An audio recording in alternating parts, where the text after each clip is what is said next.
was researching most of the traditional dishes. I happened to spend 1 year with my mother just to make sure that the recipes are authentic and real. And something strange happened whilst I was doing the research. I found that, and by then my mother was 84, I was 56. And I found that just talking about dumpling, recipes of dumplings, recipes of Gemere, traditional ginger beer, it made us to connect to a certain level. So in spite of us talking about food, we ended up talking about deep personal things. And the irony was that with most of the chefs that I spent time with, more of them tend to talk about the recipes in addition to their personal lives.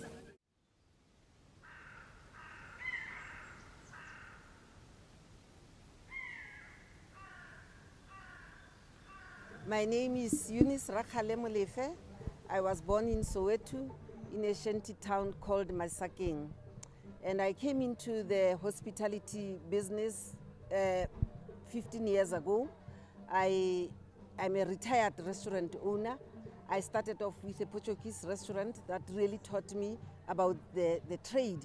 And later on, I opened an African cuisine restaurant. It was here in Fourways.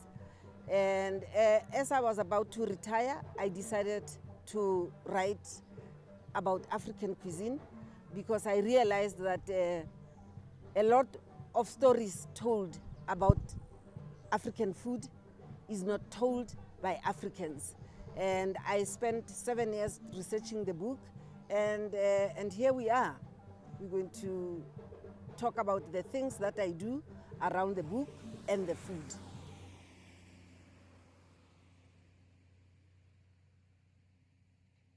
On our table here, we have some of the elements that define what African cuisine is all about. A lot of the time, people can't really define what African cuisine is all about. There are basic things that really define our food in South Africa. The main thing here, I have dumpling. Dumpling features a lot in our menu because we use it as part of our starters. We use it in our main course. And as the cuisine develops and chefs are becoming adventurous, we also have sweet dumplings where we incorporate them into our dessert. But for now, the main common thing that is the main feature really is Masontja. And Masontja, we share them with other African countries like Zimbabwe. They are mainly from Limpopo, and it's worms that people sometimes frown upon. And I must emphasize that it is acquired taste, so not everybody will like this. And usually you just soak them overnight, and you have to eat them with tomato and onion gravy, and together with atchaar and dumpling. We also have Kapenta. Kapenta also features a lot in African cuisine menus. Zambians also love Kapenta, and just like Masontja, Kapenta is also acquired taste. But once you used to them, they are quite flavorsome. And for us, the traditional sauce, it's atchaar. This is a township local sauce that is very popular whenever you are having a traditional menu. And one thing that I want to say about dumpling is that dumpling is not the same as steam bread. A lot of the time people refer to dumpling whilst they are talking about steam bread. Dumpling, it's it has to be cooked together with the meat. And hence the name dumpling. You dump it into the meat, normally stew, and then it gets steamed whilst you're cooking the dumpling. It's something that is very dear to my heart. And if you read in the book, I mentioned dumpling quite a lot because it's one of those recipes that are handed down from one generation to another generation. And I was privileged enough that just before my mother passed away, I spent a whole year doing research on traditional food. And dumpling is one thing that she invested most of her time in making sure that it comes right. But dumpling is one of my favorite food, and it has very dear memories. And to a lot of South Africans, not only myself, it's one of those recipes that we cherish a lot, proper dumpling.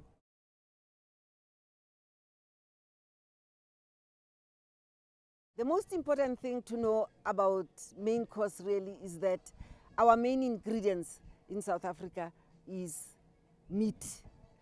And hence, you know, braai is something that is very popular.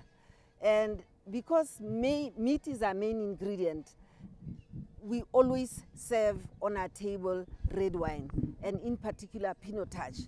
And Pinotage, it is so important to us that we actually celebrate, we have a Pinotage week once every year in October, celebrating a Pinotage. We have Pinotage festival, and we pair it together with our meat. And we're going to be seeing displays of meat, a variety of meat, cooked and prepared differently, braai, stew, whatever you fancy is going to be displayed. Hi, I'm Andrew Mazibugo, the food and beverage manager at Boma in Ndaba Hotel. As you know, Africa is quite a big continent. What we've got different countries. So with different countries just being involved and different cultures, we decided at Ndaba to bring up something that will accommodate everyone around Africa. Chief's Boma, that is in Ndaba Hotel, where we've got our different meals. It's an African-themed restaurant with 120 dishes that we serve. It accommodates everyone from Africa, overseas, around the world actually. We've got 120 dishes, different stews. We've got the pork stew, beef stew, lamb stew, pork stew. Then we've got our lovely roast. That's depending on the chef what he wants to do for the night, which is our pork roast, lamb roast, and beef roast, and as well as chicken roast. Our chisanyama is quite different from chisanyama that people know and understand. You have your meat broiled while you wait. In America, they call it barbecue. So while you wait, we've got different meat, impala, kudu, springbok. They grill it for you while you wait. Then we've got our normal meat that we've got, that's bruvos. Then we've got our game meat bruvos. And we've got our sirloin. And it's quite lovely. Tender. While you wait, see the chefs do it for you. That's the best thing ever. Our game meat, the impala, the kudu, the springbok, the ones that you enjoy by the buffet. It's when you tour around Africa, all by the game reserves, you will see those animals around our bushes in Africa, and you now get to taste the meat of the animals that you manage to see around our game reserves, which is impala, kudu, and we've got the best one again as you visit the rivers of Africa, which is the crocodile. The crocodile meat is quite nice, soft and tender. We also got it at our buffet. So then getting to just see it, you also get to taste it. That's the taste of Africa. So how is that medium rare? How long does it take, chef? Medium rare? About 2 minutes, depending on heat. Yeah. And I see you never even make mistakes. Even when we are busy here, and now I always order mine medium rare, and the kids order medium rare all the time. I make sure. So how do you master that? You know, you get used to doing something, you get used to it. Yeah. I can tell, even if you are a chef, I can tell you it. Yeah. I'll find it from what you want. Yeah. Have you always been a griller? Huh? Have you always been a griller? No. Oh, okay. I'm actually from a butcher. Oh, is that so? So I'm a guy with meat. Okay. So I always You're a meat person. person. Sit down, that's how we connect on that way. Yeah, main ingredients. Like I call it main ingredients. Yeah. Okay. That's wonderful. Oh, that's why you master and grill because you are background of your butcher. Okay. Maybe 5 years. Yeah. All right. So that's wonderful. Let me just get the plate.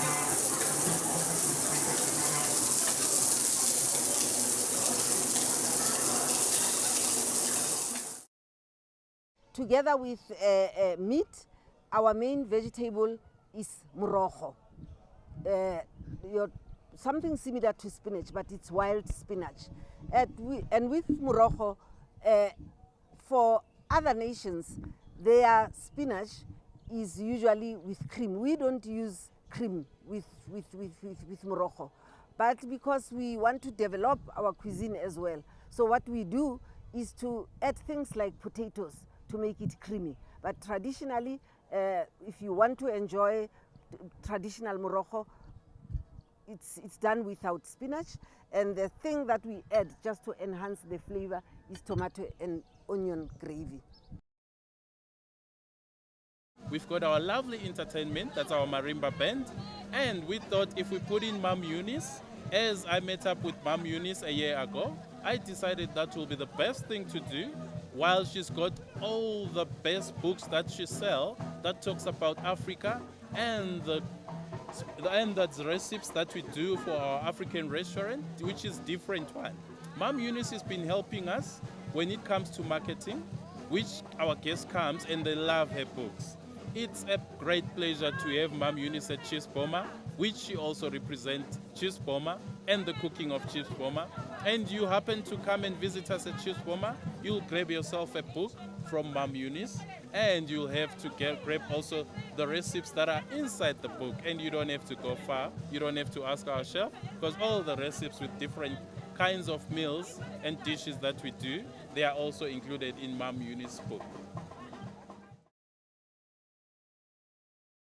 Talking about the book is the pride and joy of my life, because I spent 7 years really researching the recipes. There's 100 recipes, and I've divided the recipes into starters, main course, and dessert to enable you to be able to create an authentic African menu. And it is also a nice souvenir to take away after the experience. In the package, I also have a section whereby you can write, a little note with signatures as a gift, and it makes a nice souvenir. And as I say, it's the pinnacle of my life, because it brings back all that I have acquired in the past 15 years in the industry.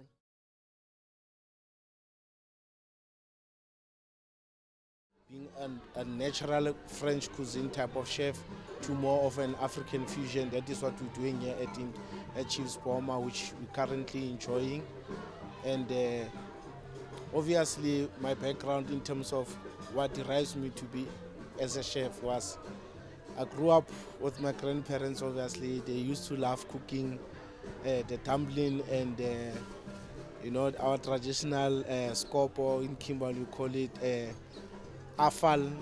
They used to cook there, do the dumpling, so kind of like enjoyed that quite a lot. That's why hence even when I came here, it was one of the most interesting things, because now here you get to explore even more, even our own dishes, like the Tswana dishes as well. You kind of like do those things, because we're running even specials here at the Chiefs Boma, where we're doing even the African cuisines in terms of the Madagascar, the Maputo, Mozambique, even the Ethiopian. You kind of like try and infuse all those into our African cuisine, so that kind of people from various tribes in terms of the South African, even our regionally as in the continent, when they come here, they kind of enjoy that as well.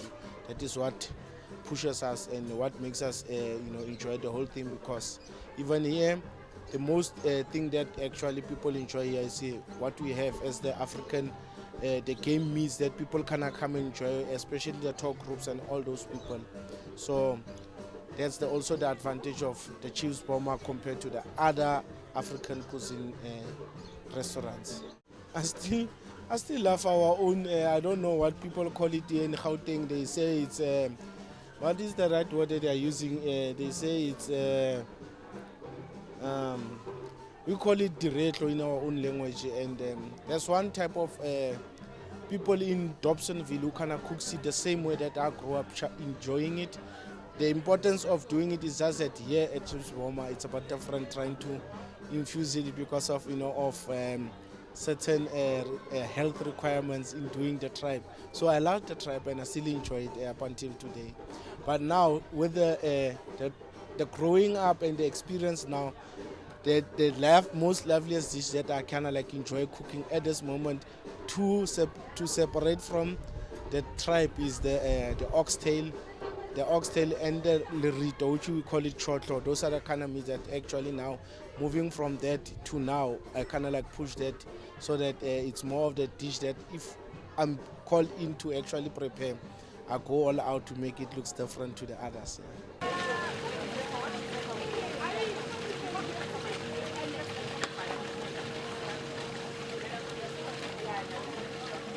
With Mom Eunice, you'll have a pleasurable time to go sit by the fire Boma, our bushveld Boma, whereby Mom Eunice tells the stories. As the kids listen to the stories, winter time, you've got your blankets around that you can just grab one blanket and sit by the fireplace and enjoy the storytelling that is being told by Mom Eunice. And subsequent to that, I ended up gathering these conversations. So I had to dedicate chapter 9 to these conversations. But mainly these conversations are based on that 1 year that I spent with my mom. I'll just read just a few lines to give you an indication of what this means. Family dinners. Serve those you expect to serve you. Teach and be prepared to be taught. Attack unfairness from any Kota. Believe that others must prosper for you to prosper. Seek the truth no matter who may get hurt. Forgive honest mistakes where the person making the mistakes is honestly critical. This is a quotation from Trevor Hudson's book, Journey of the Spirit. And I'll also, just to put this quotation in context, I'm going to just read the first paragraph. Coming home. Circumstances of my life left me insolvent and destitute. And I had to go back home to my mother in Soweto. Reflecting on my life and what had led me to the present situation, I realized that my mother had many reasons to wag a finger of, "I told you so." Yet she did not. With most of the hardships we encounter in life, the warning signs are always there, but we choose to overlook them and later blame others. I did so for a long time.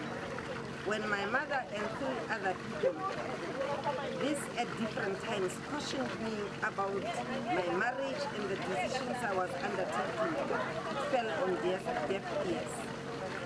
And this journey took about a whole year, as I said. And thankfully, by the end of the year, I found healing.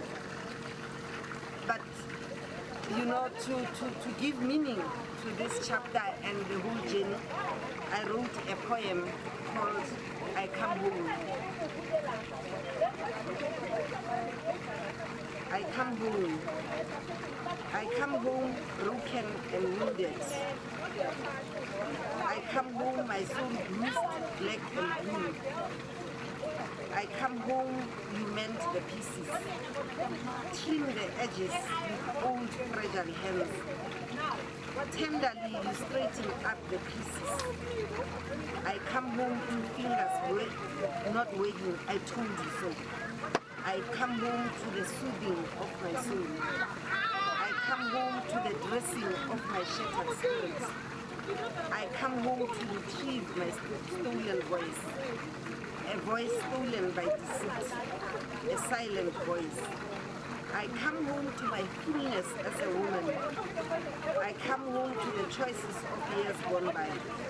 In the same corner, you guided us into making it right. Without bias, you diligently counsel. I come home to goodness.